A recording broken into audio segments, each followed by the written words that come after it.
चलिए दोस्तों, अब सीधा बात करते हैं इसकी एंडिंग के बारे में और ये जानते हैं कि कैसे ऐसी अनकन्वेंशनल एंडिंग इस फिल्म को इतना ज्यादा खास बनाती है। किसी भी फिल्म में मेन कैरेक्टर को मरते हुए देखना ज्यादातर केसेस में हमारे दिमाग में एक अजीब सी डिसबैलेंस जैसे हालात पैदा कर देता है। ये किसी भी फिल्म मेकर के लिए एक साहसी और बोल्ड रिस्क वाला फैसला होता है जो सबसे ज्यादा बेबस करने वाला होता है। ये हमारे अंदर एक अजीब सा एहसास पैदा करता है और यहाँ यही तो इस एंडिंग का पॉइंट भी है। ये दिल दहलाने वाला तो होता ही है, पर यहाँ इसे एक बहुत ही रियल सब्जेक्ट मैटर की तरह इस्तेमाल किया गया है। अगर इसे एक स्टैटिस्टिकल नजरिए से समझें तो औरतें आदमियों की तुलना में सेक्सुअल असॉल्ट जैसी चीजों से कहीं ज्यादा इफेक्ट होती हैं और यही चीजें फिल्म के क्लाइमैक्स में बखूबी दिखाई भी गई हैं। इसमें कोई शक नहीं है कि एल मनरो आखिरकार जेल जा रहा है, पर यह फिल्म हमें यह भी समझाती है कि ये कितने दुख की बात है कि पुलिस को ये केस नोटिस करवाने और आरोपी को सजा दिलवाने में किसी शख्स को किस हद तक जाना पड़ा। अक्सर सेक्सुअल असॉल्ट या रेप जैसी चीजों को तब तक सीरियसली नहीं लिया जाता जब तक विक्टिम फिजिकली इंजर्ड ना हो।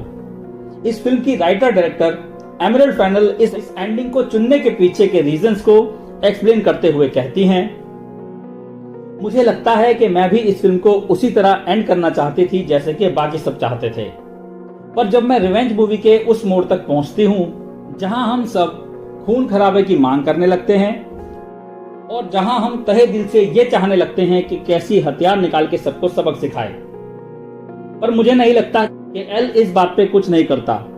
वो इस चीज को रोकने के लिए जो उसके बस में होता वो सब कुछ करता, और जिस तरह के वहां हालात थे उस लिहाज से वैसा हिंसक बदला ले पाने के चांस यहाँ कम नजर आते हैं। इसलिए इस फिल्म को एक रियलिस्टिक एंड देना ज्यादा इम्पैक्टफुल था।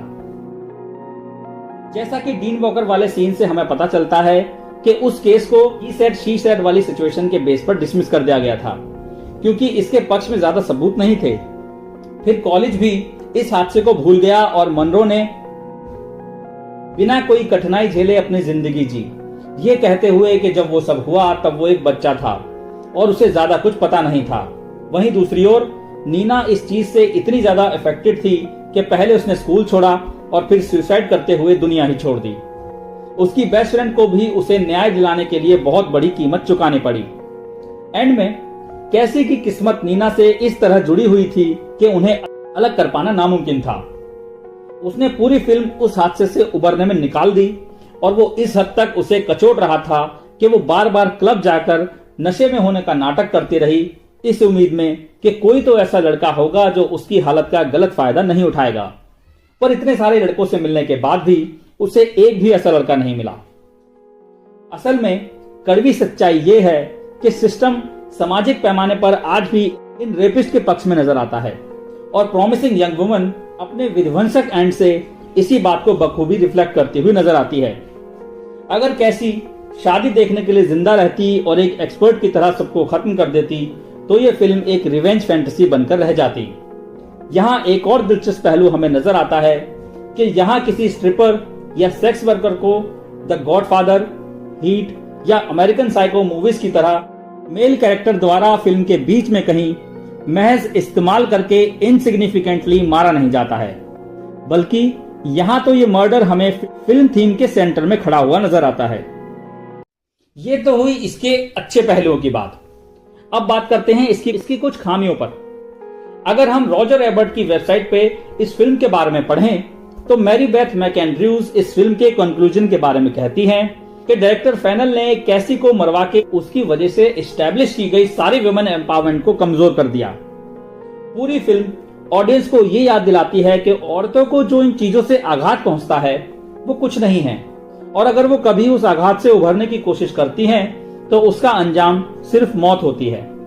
वो कैसी के लिए स्माइल या चीयर करना नहीं चाहती, वो फ्लोर पर लेटकर रोना चाहती हैं क्योंकि उन्हें याद है कि उनका अब्यूजर और उसके दोस्तों की नजरों में उसकी कोई इज्जत नहीं है। वो उनके लिए उतनी ही बेकार है जितनी हवा में उड़ती हुई कैसी की अस्थियां हैं। ये एहसास कि यहाँ नई शुरुआत की कोई उम्मीद नहीं है किसी मायने में ट्रॉमा से बाहर आने नहीं देता। इसके आगे भी दुख और पीड़ा के अलावा और कुछ नहीं है।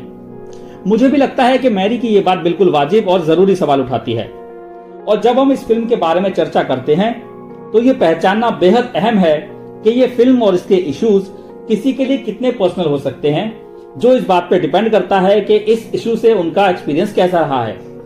जैसा कि मैंने ये समझने की कोशिश की है और जैसे कि डायरेक्टर ने अपने एक्सप्लेनेशन में समझाया भी है कि हमें कैसी के जिंदा रहने और रिवेंज लेने के अलावा किसी चीज की इच्छा नहीं थी।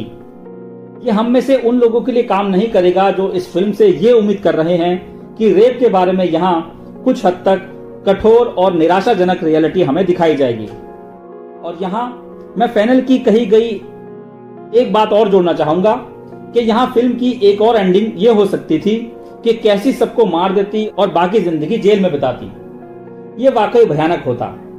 आप चाहे किसी भी तरह से देख लें, पर इस फिल्म की हैप्पी एंडिंग हो ही नहीं सकती। यहाँ बस ये हो सकता था, लोगों को ये दिखा सकते हैं कि यहाँ न्याय किया गया है। हालांकि यहाँ न्याय करने वाली को इसके लिए एक बहुत बड़ी कीमत चुकानी पड़ी। उन्हें नहीं लगता कि कैसी के साइज की औरत एल जैसे स्ट्रॉन्ग आदमी को फिजिकली ओवरपावर कर सकती है।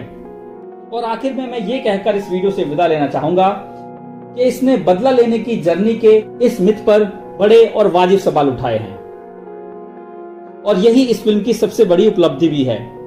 इसे कहानी के अलावा कैरी मलिगन की शानदार परफॉर्मेंस के लिए जरूर देखना चाहिए।